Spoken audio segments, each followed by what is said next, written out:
Olá, amigos. Estamos iniciando o programa Esclarecimentos Oportunos. O nosso programa é uma realização da Sociedade Espírita Francisco de Assis, casa sediada na cidade de São Paulo. E conosco, como sempre, o senhor Milton Felipelli. Como vai, Milton? Muito bem, estou alegre por estar mais uma vez aqui em nosso estúdio, com os nossos amigos, nossos técnicos, para mais um programa. Muito bom, senhor Milton. E como sempre fazemos, hoje vamos atender a mais uma solicitação. Antes disso, eu posso saudar. Por favor, fique à vontade. Sair do mais fundo do nosso sentimento, queremos saudar a todos, desejando-lhes que os bons espíritos nos ajudem sempre. Ô, seu Milton, vamos lá. Diz a pessoa o seguinte: pode uma pessoa fazer um mal a outra pessoa através de despachos nas encruzilhadas?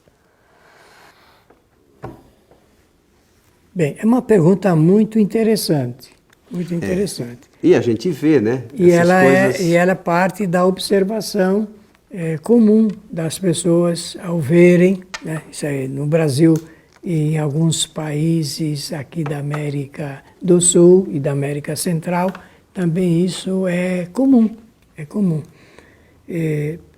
Vamos, então, primeiro fazer uma lembrança que está registrada na história.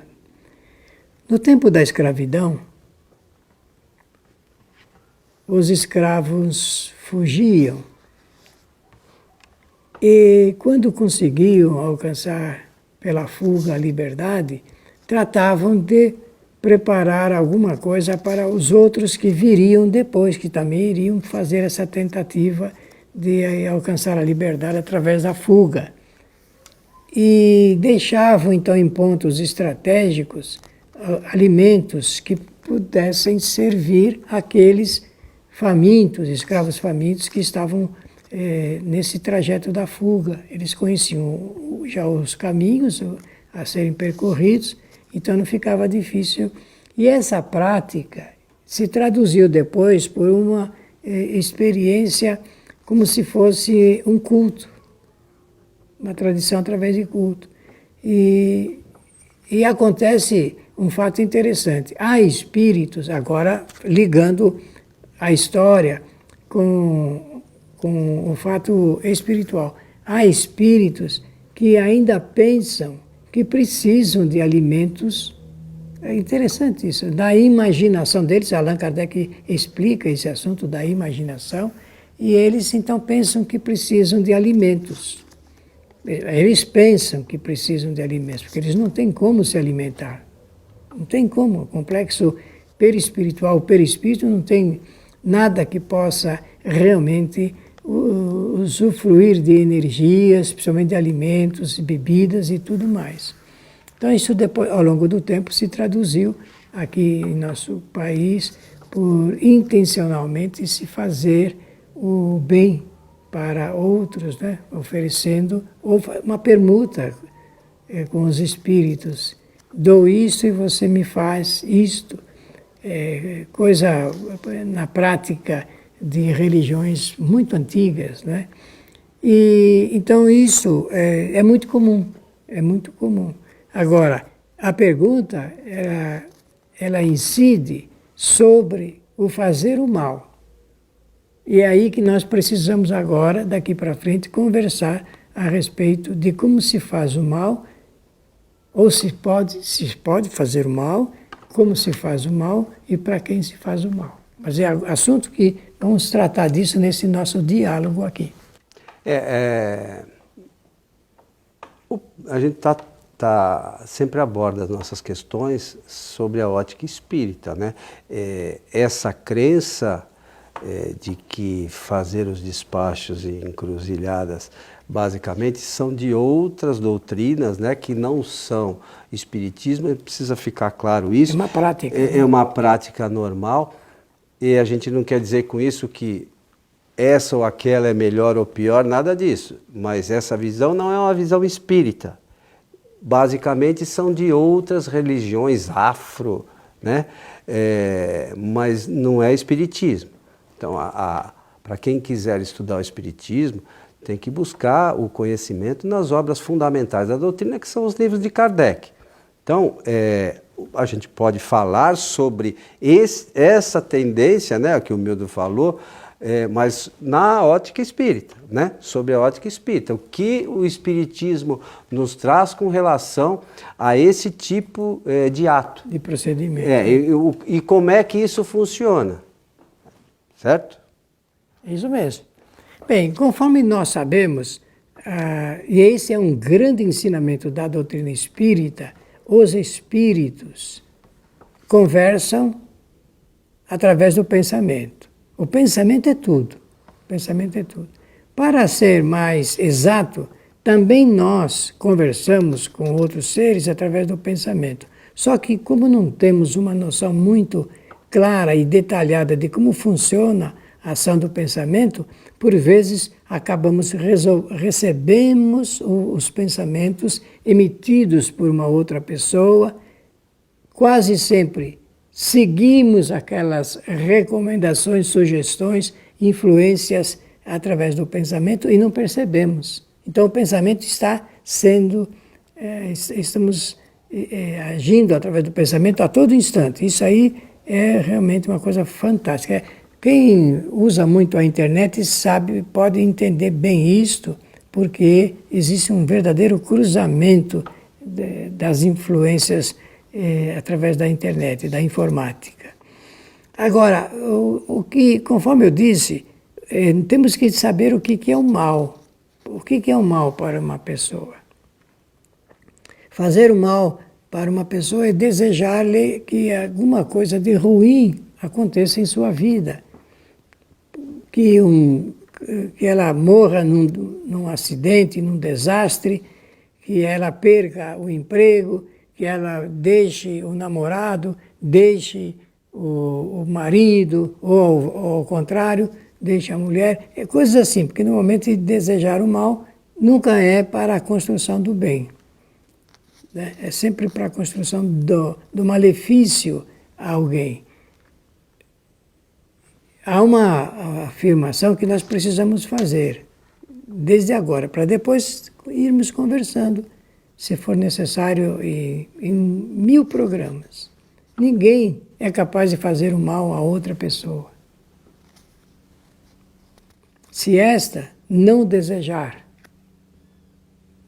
se esta não querer realmente que o mal a atinja, porque isso tudo está na razão direta das vontades daquele que deseja fazer o mal e daquele que pode ou não receber e desejar esse mal. Então, o Milton lembra sempre aqui nos programas, e eu, por vezes, aprendi com ele aqui, eu lembro sempre que a inteligência, a vontade e o pensamento são os atributos que o espírito tem, né, as ferramentas que o espírito tem para trabalhar a sua evolução, o seu aprimoramento. Então, se a gente tiver como ele está dizendo aqui, com a nossa vontade ligada às coisas boas, as coisas negativas, para nos atingirem, vai ser sim um pouco difícil, né? Porque a gente fala um pouco de sintonia, né? É mesmo. A sintonia de coisas boas e coisas ruins.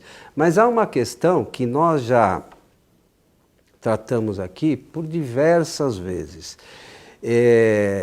Embora um espírito não possa fazer o mal a uma pessoa diretamente, se essa pessoa não estiver ligada a essas questões, existe, e está na questão, se eu estiver errado, você me corrige, por favor. É a questão 459 do Livro dos Espíritos, que Kardec perguntou para os espíritos superiores: influem os espíritos em nossos pensamentos e atos? E a resposta dos espíritos superiores é essa: mais do que imaginais, muitas vezes são eles que vos dirigem. Então, o que acontece a gente pensando nisso? Quando a gente fala dos espíritos influenciarem nossas vidas, não necessariamente esses espíritos são os desencarnados. Por vezes podem ser espíritos encarnados, né? Então, a gente lê essa pergunta e não associa. Ele fala dos espíritos do modo geral. Então, o que acontece numa situação dessa, entendo eu? A pessoa vai fazer aquele despacho, né, como se chama.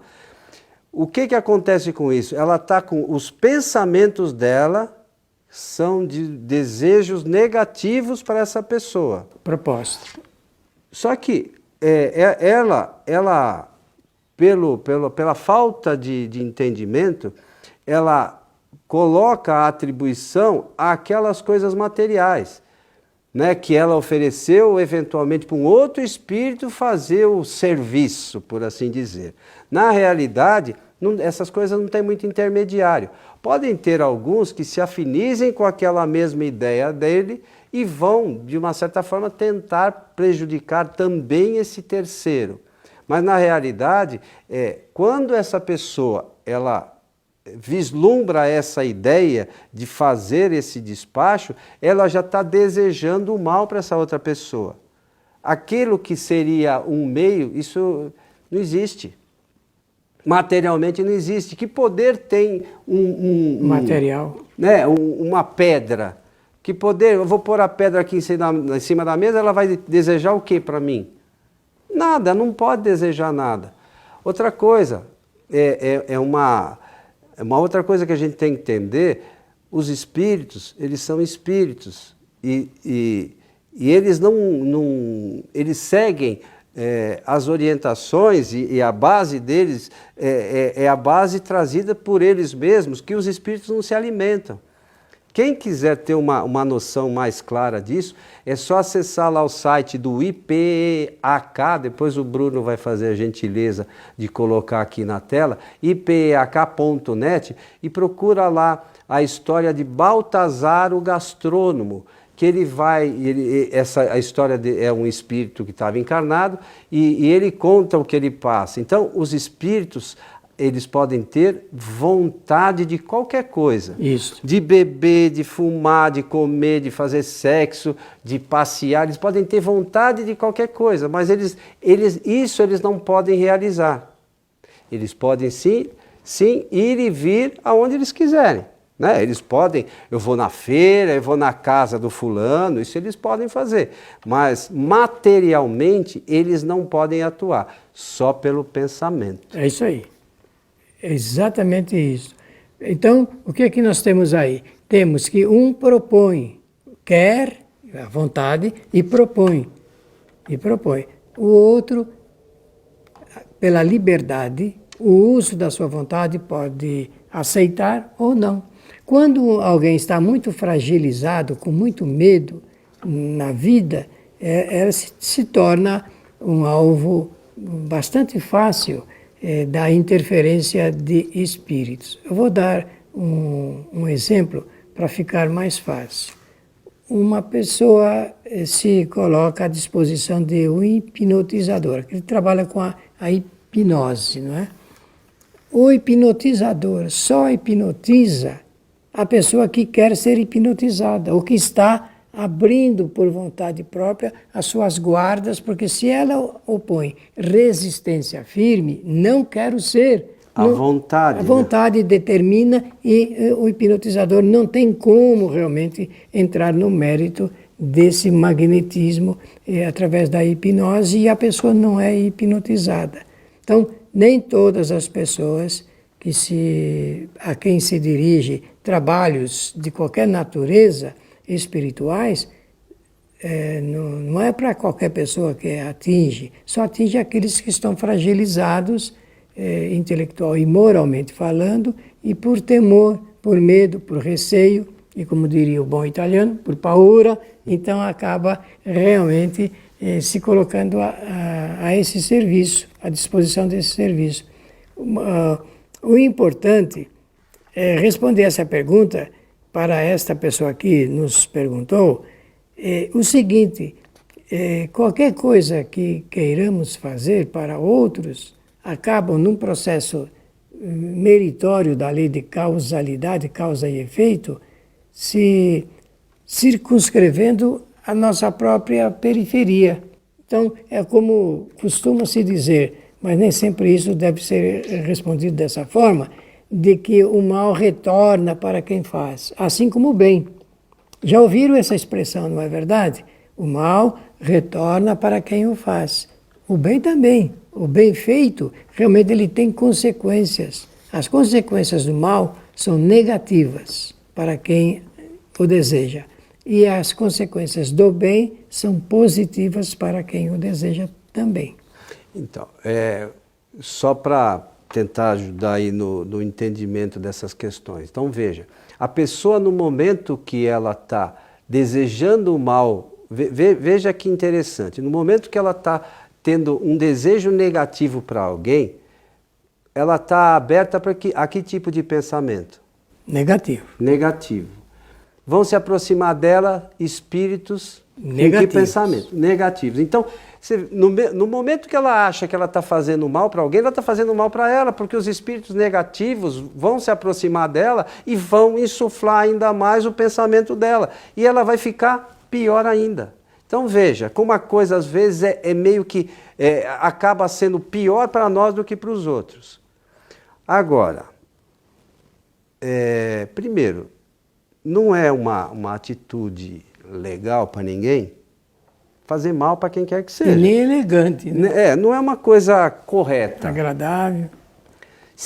Veja só, se a gente sabe que toda vez que a gente faz o mal ou tem pensamentos negativos, ou quer o prejuízo de quem quer que seja, a gente fica aberto para receber essas coisas negativas, não é melhor a gente pensar o contrário? Não é melhor a gente mudar? Porque o que eu vou desejar para alguém, se eu tiver aberto e esses espíritos negativos atuarem sobre nós mesmos, a gente vai ser prejudicado e aí o nosso futuro vai ser prejudicado. É um desconhecimento total das leis do Criador. Então, é importante que a gente entenda essa questão e entenda também que esta é a visão espírita, né?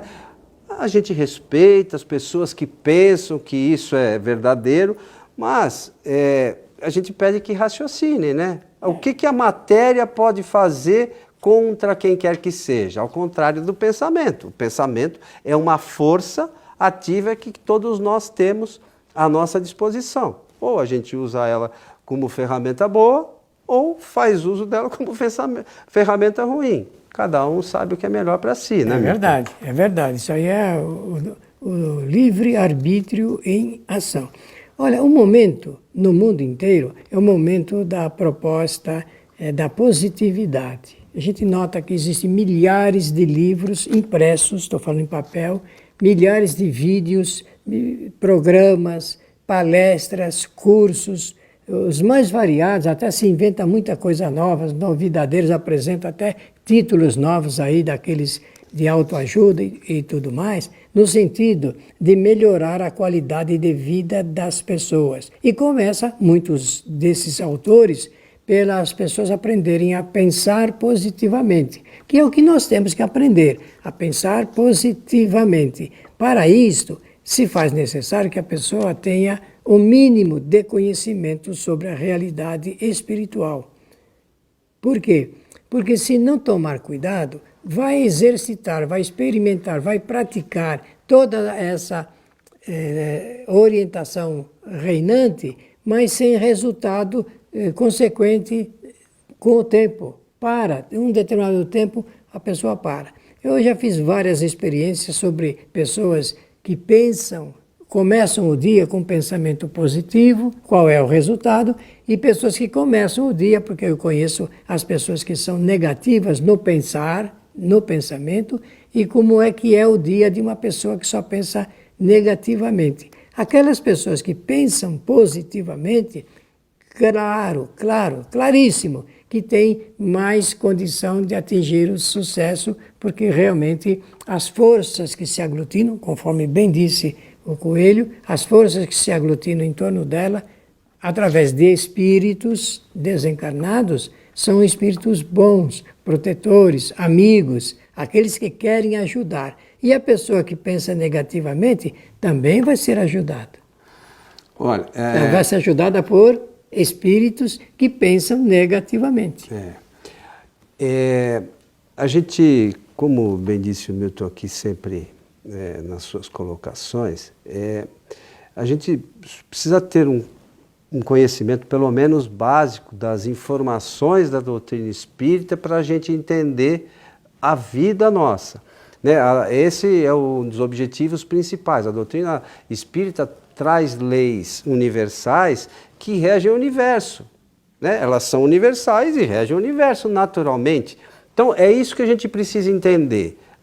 O Espiritismo não trouxe nada, se você for ver, olha, trouxe uma lei nova. Não, todas as leis já existiam. Né? O Espiritismo só informou, ó, isso funciona desta forma. Então, ou a gente tem o direito de acreditar ou não. Se a gente quiser acreditar e aproveitar isso de forma positiva, pode ser extremamente importante para as nossas vidas. Mas é importante que a gente saiba disso, por incrível que possa parecer, porque às vezes as pessoas vão buscar um centro espírita e ouvem falar de espírito e acham que o espírito é alguma coisa lá distante que fica num certo lugar. E na realidade os espíritos somos nós. E estamos todos aqui. Né? Como dizem os espíritos superiores, estamos se acotovelando. Né? E a gente recebe informações meio que, enfim, não condizentes com a realidade e acha que aquilo é que é a verdade e não o que os espíritos superiores ensinaram. E aí, cada dia que passa, vem uma nova, né? E como dizia o Herculano Pires, né, que falava dos novidadeiros, as pessoas querem novidades, vão buscar. Outro dia ainda falava com uma pessoa, não, eu sempre vou buscar as novidades. Como assim? A gente não entendeu nem a base da doutrina ainda, né, os fundamentos da doutrina espírita, aí vai atrás de novidades sem saber se a novidade é de verdade ou é de mentira. Então é preciso que a gente, como espírita, busque, né, os fundamentos da doutrina para a gente saber o que é espiritismo e o que não é espiritismo. Como eu disse, isso aqui, essa crença, não é espírita, é de outra linha de pensamento, não é nossa. E a gente aceita, é um direito deles, cada um acredita no que quiser. Mas o espiritismo pensa da forma que a gente está externando aqui. Até porque existe o direito constitucional, não é? Das pessoas praticarem o que achar melhor. O que nós apresentamos em função da pergunta feita, o que nós aproveitamos para sugerir que estude a doutrina espírita. O espiritismo, ele é simplificador dessa complexidade que nós temos aqui, socialmente falando. E o Milton já falou aqui também diversas vezes que o espiritismo é uma doutrina de conhecimento. Sem dúvida. Né? Porque a gente precisa, é uma ciência. E para a gente atingir as coisas principais de uma ciência, é preciso que a gente conheça ela a fundo. Não adianta a gente ficar na superficialidade, achando que o ouvir dizer que isso não vai trazer conhecimento para nós. Não, o espiritismo não é uma doutrina de ouvir dizer, não. É uma doutrina de leitura, estudo, aprofundamento e aplicação. Seu Milton, muito bom, hein? Eu agradeço a quem fez a pergunta e tenho certeza você também, e pela oportunidade de desejar a todos, como sempre fazemos, que os bons espíritos nos ajudem sempre. Eu queria convidar a todos que nós estamos transmitindo as nossas palestras públicas todas as quartas-feiras pela nossa página no Facebook, facebook.com/transical, e pela nossa página no YouTube, que é Allan Kardec TV. Então, nessas duas páginas, o Bruno vai gentilmente colocar aqui para nós direitinho os caracteres. Vocês poderão assistir todas as quartas-feiras, a partir das 20 horas, as palestras da nossa casa. A você que esteve conosco, nosso abraço e até o nosso próximo programa.